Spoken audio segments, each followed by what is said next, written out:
still both believe that. Take care. See you later. See ya.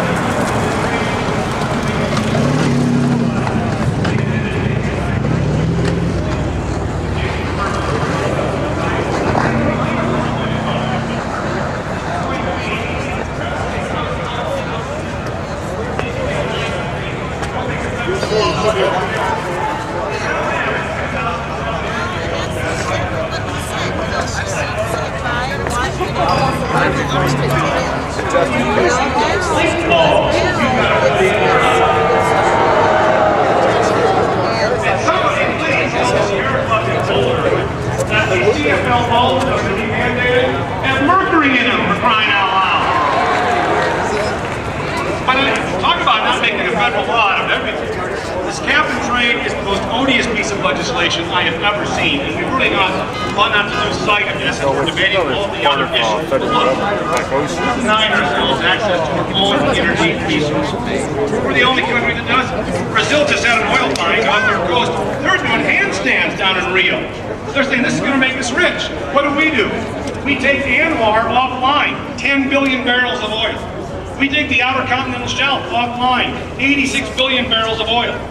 We make it prohibitively expensive to go in and get Rocky Mountain shale oil, whose reserves are larger than the entire Mideast, and we can't get at them. It is unconscionable that this government's policy, the Greens policy, the Sierra Club's policy, is denying access to our very own resources, to ourselves, our children, and our posterity.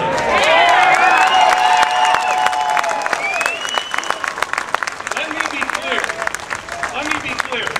Conservation is not an energy policy. It's a lower standard of living. This is a Danny State control society right now, whether it's light bulbs or sin taxes or call it what you will. And that's why we're here. In the final analysis, we feel we're losing control. We're losing control of our communities, we're losing control of our state, we're losing control of the country we thought we lived in. Well, we're here today to take back control, take back our communities, take back our state, take back our country, take back our own lives, and preserve the right to be left alone.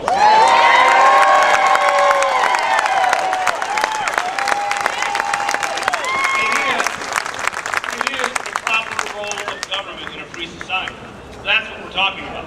When the founders or the great thinkers of the era of enlightenment, John Locke or David Hume or Montesquieu, when they were sitting there contemplating government, they were in an absolute place of freedom, an absolute state of nature, no controls whatsoever. They weren't sitting around the campfire thinking, I know, we're totally free right now, we can do anything we want. Let's establish a government with a monopoly on force to tax, regulate, and control us. That's not the idea. The government wasn't there to control us. Government is here to liberate us. Government isn't here to redistribute property. Government is here to protect property, and it's damn time they start doing it.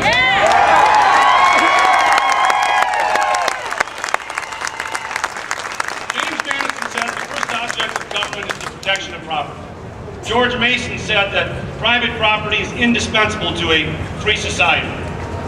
And the French statesman, back when the French had statesmen, Frederick Bastiat, had the greatest line, I think, ever on measuring whether the law is legitimate or corrupt. He said, see if the law takes from one person that which belongs to him and gives it to another to whom it does not belong. See if the law benefits one person at the expense of another by doing what the individual cannot do without committing a crime. Now think about that for a moment. If there's a right to health care, a right to housing, a right to education, a right to... So what do we need the government to do it for us? Let's just go grab it. I need some money, ma'am. I'll see you after the rally. I'm just going to grab it. We'd be put in jail. The common law would imprison us, which is why the modern welfare state is at war with the common law and at war with the Constitution, and we ought to end welfare and the modern welfare state and corporate subsidies and ethanol subsidies and all the things that government is doing. We ought to end it now. We are at a crossroads, my friend. We are at a crossroads. We will either preserve this notion of liberty, which means you have the right to be free from government. Government is not reason, government is not eloquence, government is not compassion, government is force. And government should only use that force to repel illegitimate force that might enslave us. Instead, government is using the force because it's unlimited to enslave us itself. That's not what the government's role is, and that's what this debate is about. So we will either preserve this last best hope, as so many have said, or we will leave to our children a country which the framers would not recognize. After 30 years, my friends, after 30 years, let me be clear. In this present crisis, government is still the problem, not the solution. Thank you.